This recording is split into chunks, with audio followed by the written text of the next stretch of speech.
She said, "I'm not ready for marriage. Let's date other people but stay together." I replied, "Great idea." What she discovered about my new dating profile made her delete hers immediately. I, 32 male, got hit with the "we need to talk" text from Monica, 29, last Monday while I was finishing up a project deadline. We'd been together for 4 years, living together for 2.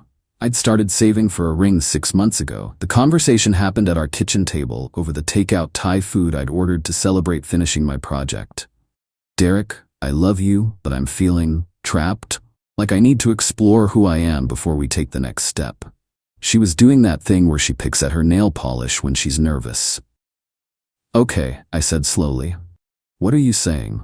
"I think we should open our relationship, date other people but stay together. It'll strengthen what we have." I put down my pad thai. "You want to see other people. We would see other people, together but separate. It's very modern, very healthy. My therapist says it could be good for us." Her therapist, the one she started seeing 3 months ago for personal growth, should have seen this coming. "So you want to date around but keep me as your safety net?" "That's not, Derek, don't be dramatic. It's about growth, finding ourselves. We're still primary partners." Primary partners. She'd clearly been reading relationship blogs. "And if I say no," she sighed, "then maybe we're not meant to be." "I need this, Derek. I need to know I'm choosing you, not just settling." Settling. 4 years and I'm settling. I took a long sip of my beer. "You know what? You're absolutely right." Her face lit up. "Really?" "Totally. Let's do it. Open relationship. Starting when?" "Oh, I was thinking we could ease into it. Maybe start with dating apps." "Perfect. I'll set up my profile tonight." She looked surprised but pleased. Kissed me on the cheek. "I knew you'd understand. We're so mature about this." That night, she set up her profile on 3 different apps while sitting next to me on the couch. Even asked my opinion on photos. I helped her pick the one from her friend's wedding where she looked amazing in that blue dress. "You're being so cool about this," she said. "Why wouldn't I be? This was a great idea." She went to bed happy. I stayed up and created my own profiles. Update 1, LMAO, you guys called it. Of course she already had someone in mind. Wednesday afternoon, I'm working from home when Monica texts, "Having coffee with someone after work. Don't wait up." Cool. No problem. I had my own plans. See, what Monica didn't know was that I'd gotten some pretty immediate matches. Turns out, being a 32-year-old software developer with his own place, a decent job, and recent photos where I don't look like I live in my mom's basement, not doing too bad. But here's the kicker. I'd written my bio very specifically. Recently opened relationship after 4 years. Partner wanted to explore, so here I am.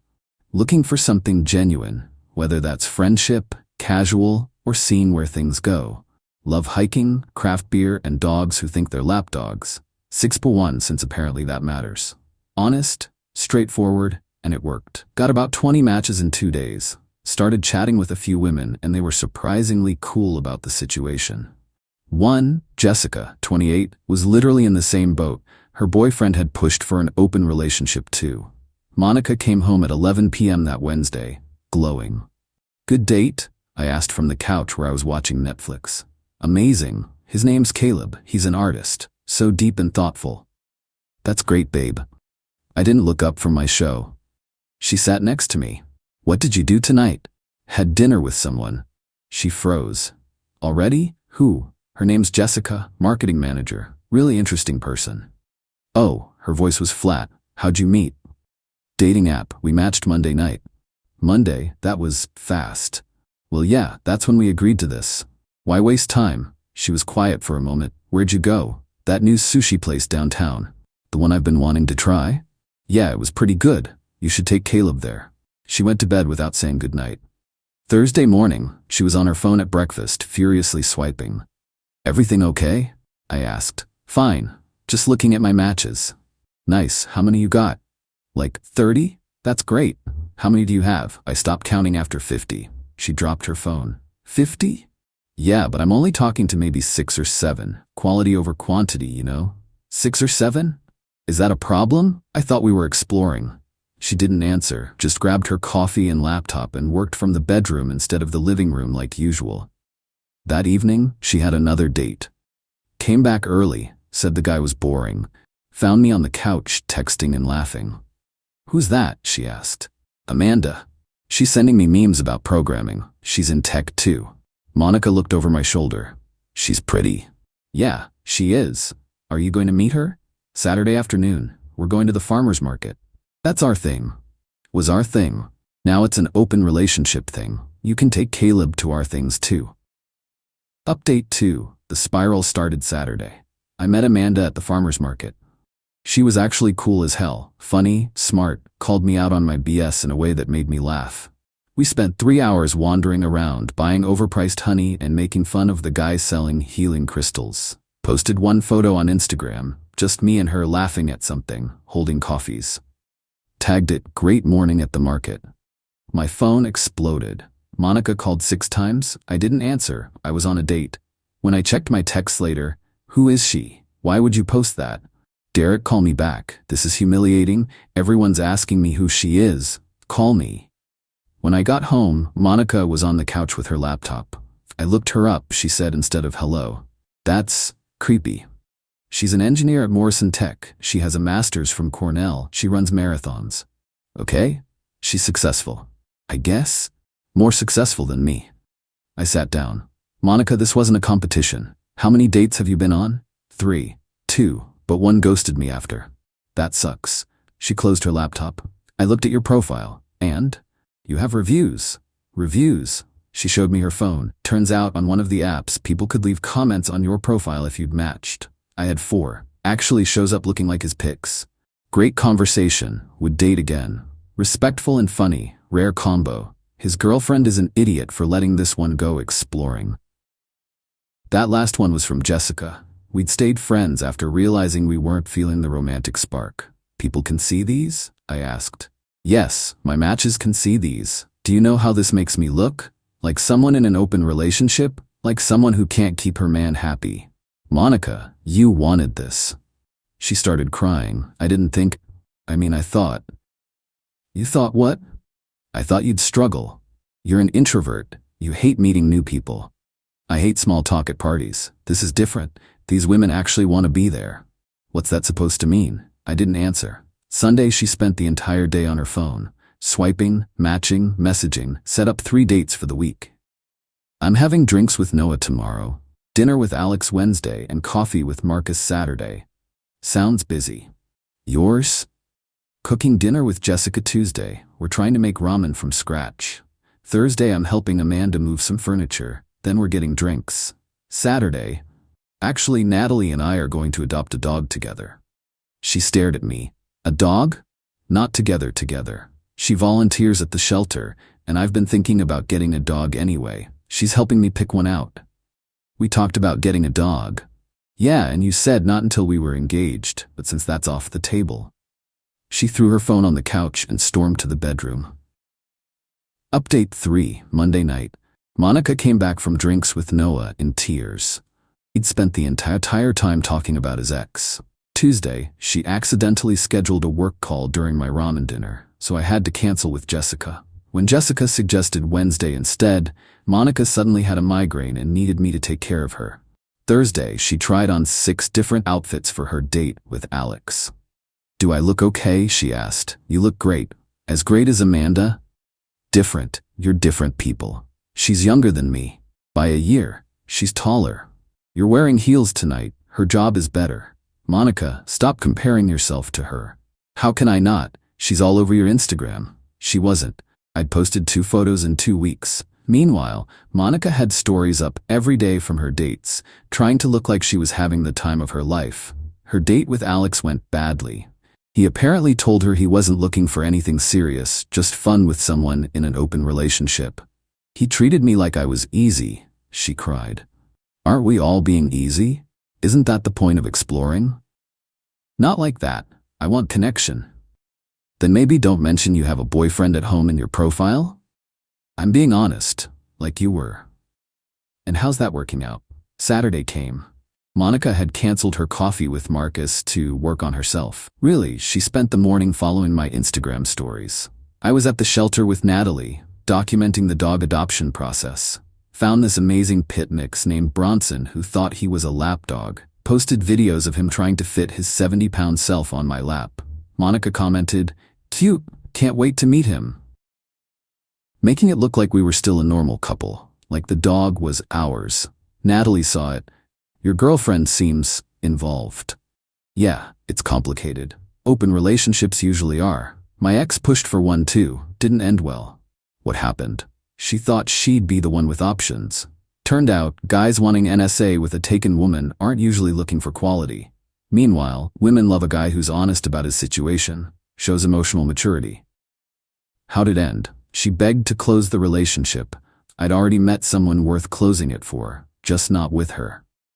That night, Monica was waiting when I got home with Bronson. "We need to talk," she said. "About?" "I want to close the relationship." I sat down, Bronson immediately claiming my lap. "Why? This isn't working. It's not what I wanted." "What did you want, Monica?" She was quiet for a long time. "I thought Caleb had been flirting with me at work. I thought if we opened things up, I could see what that was like without cheating. And you'd wait and watch you date Caleb?" "Not like that. I thought you'd maybe go on one bad date and realize what we had." "I already knew what we had. You're the one who needed to explore." "I made a mistake." "No, you made a choice and I made mine." "What choice?" I pulled out my phone, went to the dating apps, deleted all 3 in front of her. "I'm done with the apps," I said. She smiled, relief washing over her face. "Oh, thank God, me too. We can work through this. I'm dating Amanda exclusively now." The color drained from her face. "What? We talked yesterday. Neither of us is into the open thing. Turned out we really like each other, so we're going to see where this goes. Exclusively." But we live together. We have 4 years. We had 4 years. You ended that when you decided I was something to settle for." "I never said that." "You literally said you needed to know you weren't settling." "I didn't mean it like that." "How else could you mean it?" She started sobbing. "Derek, please. I love you. I made a mistake. Close the relationship with me." "Monica, there is no relationship. Hasn't been since you suggested this." "Then why did you agree?" "To see if you'd actually go through with it. To see who you really were. And honestly, to give myself permission to move on." "This was a test?" "No, this was goodbye. I just needed you to see it too." Update 4. The next 48 hours were intense.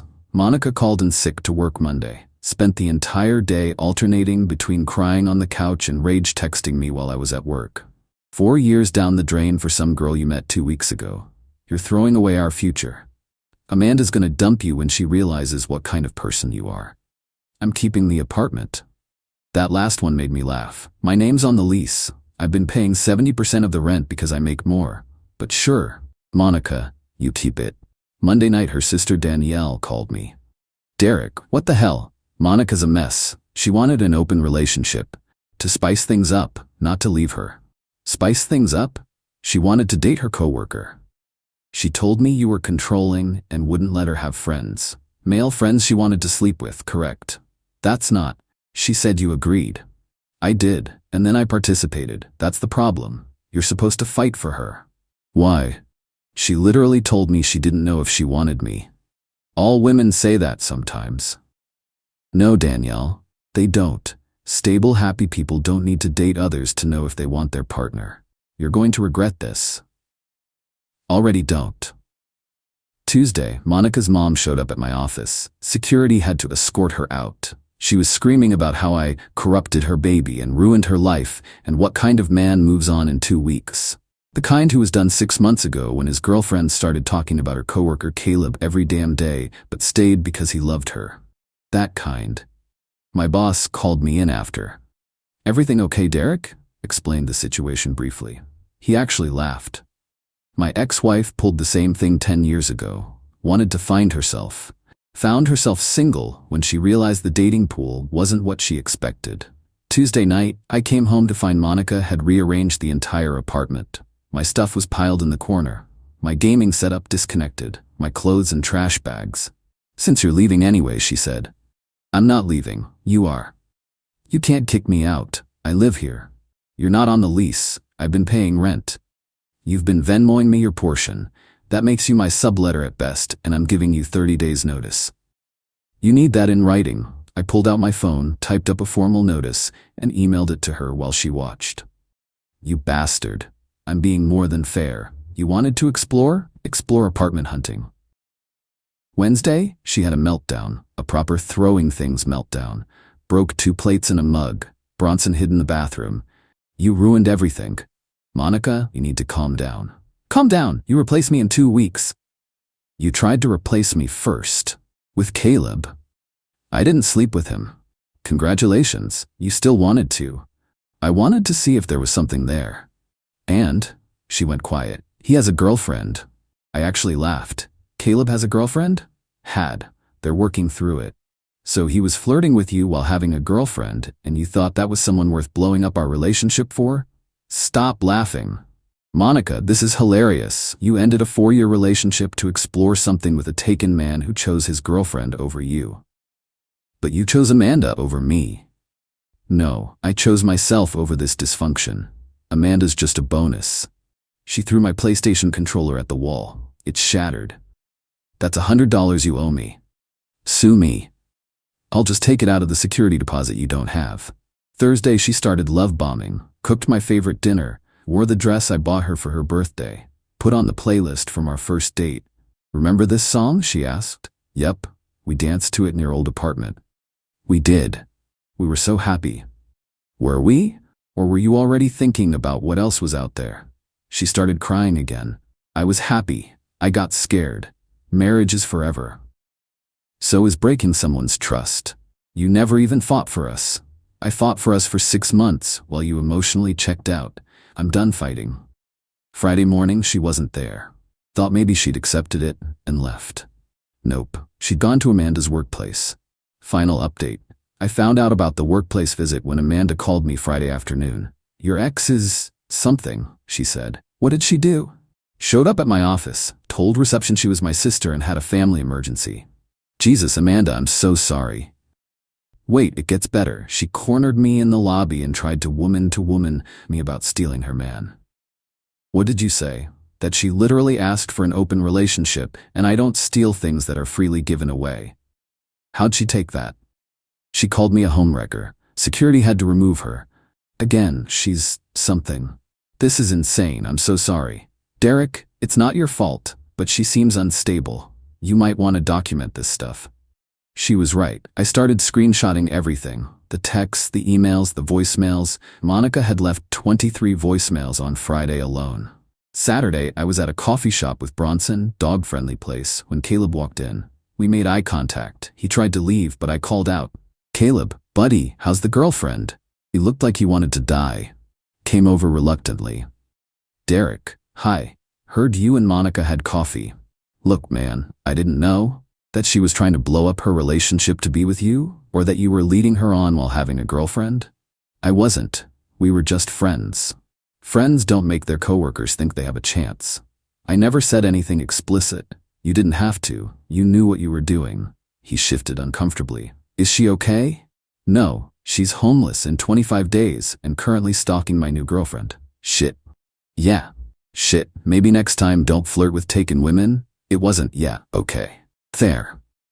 He left without ordering anything. Sunday was move-out day for Monica. She'd found a studio apartment across town. Expensive as hell, but that's what happens when you need something immediately. Her dad and brother came to help. Her dad looked at me with such disappointment. I thought you were better than this, Derek.